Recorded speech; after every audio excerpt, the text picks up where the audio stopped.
Hello and welcome to Breaking Bread with Rivaaj Maharaj, where nothing is off the table. For today's episode, I wanted to talk about some breaking news coming out on X, and I've got two posts here, one by Ursula von der Leyen and one by Kaja Kallas, that I would like to highlight. So without further ado, let's get into it. I've got a post here from Ursula von der Leyen, which I will attach, where she's basically saying, I had a good call yesterday at Keir Starmer. We discussed the situation in the Middle East and the Strait of Hormuz. Iran's actions are putting global economic stability at risk. We will work with our partners to ensure freedom of navigation can resume as soon as possible. We also discussed the upcoming EU-UK summit. Now, the reason I flagged this post is because it's something I've been harping on since the Iran war began. And that was that the Europeans, together with the United Kingdom, decided at the very outset that they were not going to be involved in this war and that they wanted to basically have nothing to do with it. Now, if you will recall, Keir Starmer had somewhat of a flip-flop nature regarding getting involved and not getting involved, where bases were being denied use by the United Kingdom to the United States. Then they were used with conditions attached. Then, we were going to send a naval asset into the region. We were not going to send a naval asset. And, it's created a lot of uncertainty, but it also shows the spineless nature of the current Prime Minister and the administration that we have in number 10 Downing Street.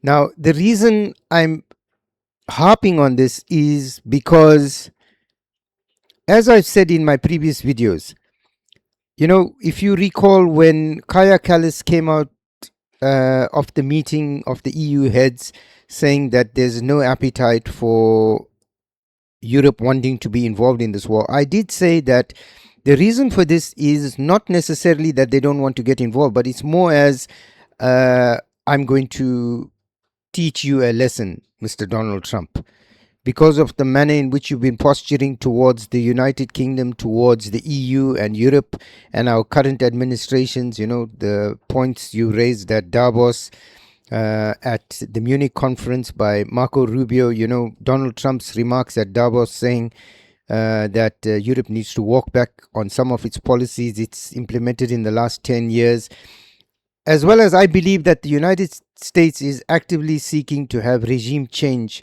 by way of soft power within the EU and the UK. Now, the reason I'm flagging these posts are because I believe that Europe has inevitably reached a point that, this is something I've been saying from the beginning. Europe and the United Kingdom reserve the right not to be involved in the Iraq war, and that is 100% their choice. I'm not here to tell you to be involved or not to be involved. However, the manner in which they went about it was wrong. And that was because the reasons for the manner in which they went about it were wrong as well. They were taking pot shots at the United States and the Trump administration, and they were using the Iran debacle to highlight that. The proper diplomatic stance that the Europeans and the United Kingdom should have taken was to the Iranians and to the Americans and to the Israelis. And they should have said at the outset, we're not getting involved in this war. We're not sending troops to the region. We want to have nothing to do with this war. And that was signaling to the Iranians that they are stepping out and they are not involved in any way, shape or form. And that was signaling to the Americans and the Israelis that you cannot count on us. This is not our war. We want to have nothing to do with it. However, that should have been followed immediately by the Europeans and the United Kingdom saying to the Iranians now specifically, we have energy requirements and energy security that requires attention. And should you in any way hamper the movement or the transit of that energy via the Strait of Hormuz, or any other passage for that matter, it then directly impacts our populace, it impacts our legitimacy as administrations, and it impacts the well being of our countries. Now, we've reserved the right to remain out of this war, but should our interests be impacted, should the interests of our allies in the region be impacted, namely the Gulf regions, who supply us this energy, then you are forcing our hand and we will have to react. And that, I believe, would have put them on a much firmer path to a justified action if they needed to take one against the Iranian regime. Because by coming out and saying we're not involved, and then, speculation about their bases being used and things like that, just muddied the waters. So the Iranians had a lot of room to maneuver within that.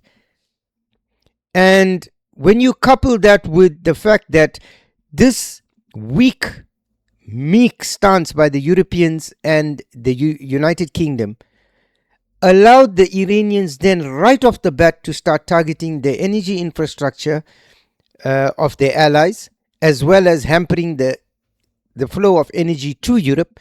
And not only that, the UK base in Cyprus was hit. So whether you wanted to or not, you were already dragged into the war. That decision was not yours to make, because then the Iranians escalated. They made the decision for you. And the fact that you've carried on perpetuating this myth that you're not involved and, you're going to have all these conferences, just once again shows that you have no spine and that there's absolutely nothing you can do to mitigate the Iranian threat. Now, had you drawn a line in the sand and had the Iranians crossed that line, the world community would have, by large, or for the large part, been with you, because you made your stance clear, you drew your red line, and you said, we want to have no part in this, but if you draw us into it, then we will have a problem with you. However, you gave a half-hearted statement, you tried to make everybody happy, and this is where you are today. And this is why I say, Ursula von der Leyen's remarks that we will work with our partners to ensure freedom of navigation can resume as soon as possible. It didn't need to get to this point. It certainly didn't need to get to this point. There was absolutely no need for you to get to this point had the Europeans drawn a red line in the sand. It could have even deterred the Iranians from behaving in this way towards the Europeans, simply because they would have run the risk diplomatically of being isolated and becoming a pariah. Because countries of the world would have said to the Iranians, look, the Europeans have stayed out of it, you had no reason to go in and do this, and now they're justified in their actions. But nevertheless, we chose the meek path, as we always do, the placating path, and this is where it's led to. Now, I also want to refer to Kaja Kallas' post on X, where she says, I had a phone call with Chinese Foreign Minister Wang Yi today to discuss the situation in Iran and its impact on the global economy and energy security. We also discussed EU-China relations. Iranian attacks on civilian ships and the threat of more have brought traffic in the Strait of Hormuz to a near halt. This is why restoring safe, toll-free freedom of navigation in the strait, consistent with the law of the sea, is an urgent priority. The EU supports all diplomatic efforts to achieve this and calls for de-escalation and restraint against attacks against civilians, and civilian infrastructure must cease. Now, once again, she's trying to play a diplomatic path. They've got no cards on the table. They're running to the Chinese, who they've continuously ostracized. Let's not forget, the Iranians are prepared to allow tankers to transit through the Hormuz Strait, I think with the exception of the 5 countries. That's the Russians, the Iraqi, the Pakistani, the Indian, and the Chinese tankers. For anybody else that would like to have their goods transit through the Strait of Hormuz, the Iranian regime are demanding a toll-free payment either in crypto or in yuan. Now, it's not in rubles, it's not in dollars, it's not in rupees, it's not in South African rands, it's not in euros. It is in yuan. So let's ask ourselves, what then is the incentive for the Chinese to see a de-escalation in the current status quo, because not only are they getting their oil through, they also earning off any other ships, sanctioned ships that transit through, being traded in their currency. So this is another win for the Chinese. And again, if Kaja Kallas and her entourage in the EU, the set of elites that sit down there and that are selected and decide policy for the rest of humanity within Europe, if they had any semblance of a diplomatic brain, they would have sat down with the Iranians at the beginning and said, listen, we are being fair, we're not getting involved, but we will not tolerate this. And they would have been well within their right to say that. However, they sat on the fence, they tried to please, and now they're getting shafted by the Americans, they're getting shafted by the Iranians, and they'll get shafted by the Chinese.